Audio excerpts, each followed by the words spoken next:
சைவ சமயக் குரவர்கள் நால்வரில் ஒருவரும் 63 நாயன்மார்களில் முதன்மையானவருமான அப்பர் திருநாவுக்கரசர் அவர்களின் வாழ்க்கை வரலாற்றை இங்கே சுருக்கமாக காண்போம்.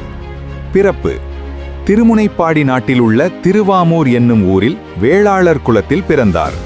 பெற்றோர் புகழனார் மாதினியார். இயற்பெயர் மருள்நீக்கியார். சகோதரி திலகவதியார். சமண சமய ஈடுபாடு: இளமையிலேயே பெற்றோரை இழந்த மருள்நீக்கியார் வாழ்க்கையின் நிலையாமையை உணர்ந்து சமண சமயத்தில் ஈடுபாடு கொண்டார்.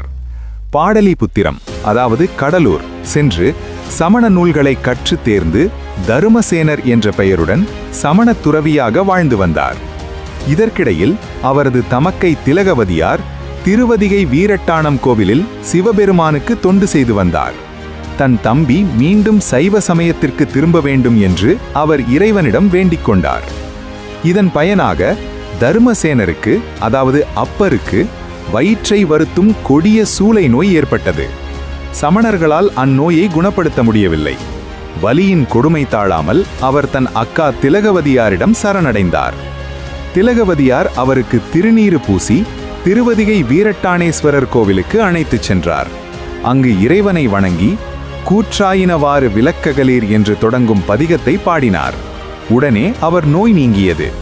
அப்போது வானில், உன் நாவினால் பாடியதால் இனி திருநாவுக்கரசர் என்று அழைக்கப்படுவாய் என்று அசரீரி ஒலித்தது.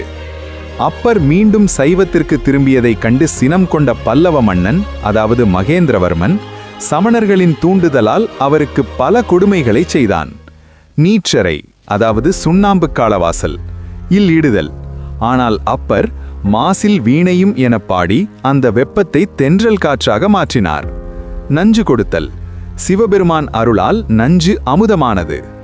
யானையை ஏவி விடுதல்: மதம் பிடித்த யானை அப்பரை வணங்கி சென்றது. கல்லில் கட்டி கடலில் வீசுதல்: சொற்றுணை வேதியன் என்ற நமச்சிவாய பதிகத்தை பாடியதும் கல் தெப்பமாக மாறி அவரை கரையில் சேர்த்தது. இவற்றை கண்ட பல்லவ மன்னன் மனம் திருந்தி சைவ சமயத்தை தழுவினான். அப்பர் பெருமான் இறைவனுக்கு செய்யும் தொண்டில் மிகவும் எளிய முறையை கையாண்டார். கோவில்களில் மண்டி கிடக்கும் புல் பூண்டுகளை அகற்றி தூய்மைப்படுத்தும் உழவாரப் பணியை தன் வாழ்நாள் முழுவதும் செய்து வந்தார். கையில் எப்போதும் உழவார கருவியை வைத்திருப்பார். சீர்காழியில் அருளிய திருஞான சம்பந்தர் அப்பரை சந்தித்த போது வயது முதிர்ந்த அவரை பார்த்து அப்பரே என்று அன்புடன் அழைத்தார். அதுவே அவருக்கு பெயராக நிலைத்துவிட்டது. கைலாயமலையை காண வேண்டும் என்ற ஆவலில் அப்பர் வடதிசை நோக்கி நடந்தார். உடல் தளர்ந்து நடக்க முடியாத நிலை வந்தபோது சிவபெருமான் ஓர் அந்தணர் வடிவில் வந்து அருகிலுள்ள குளத்தில் மூழ்குமாறு பணித்தார். அவர் மூழ்கி எழுந்தபோது திருவையாறு கோவிலில் கைலாய காட்சியை கண்டார். தனது 81வது வயதில் திருப்புகலூர் என்னும் தலத்தில் உழவாரப்பணி செய்து கொண்டே எண்ணுகேன் என் சொல்லி எண்ணுகேனோ என்ற பதிகத்தை பாடி சிவபெருமானின் திருவடியை அடைந்தார். சிறப்பு: அப்பரின் பாடல்கள் தேவாரம் என்று 4, 5, 6ஆம் திருமுறைகள் அழைக்கப்படுகின்றன. எளிய தமிழும் ஆழமான பக்தியும் வினையை அறுக்கும் வல்லமையும் கொண்டவை இவர் பாடல்கள். இது திருநாவுக்கரசர் நாயன்மாரின் தெய்வீக வரலாறு. சோதனைகள் வந்தாலும் சிவநாமத்தை விடாமல் பற்றிக் கொண்டால் வாழ்க்கை வெற்றியாகும் என்பதை கற்றுத்தரும் அருள் கதையே இது. 3வது நாயன்மாரின் அற்புத வாழ்க்கை கதையை அடுத்த வாரம் பார்க்கலாம். மறக்காமல் நமது சேனலை சப்ஸ்கிரைப் செய்யுங்கள். இந்த வீடியோவை பகிருங்கள். உங்கள் கருத்துக்களை கமெண்டில் சொல்லுங்கள். ஓம் நமச்சிவாய.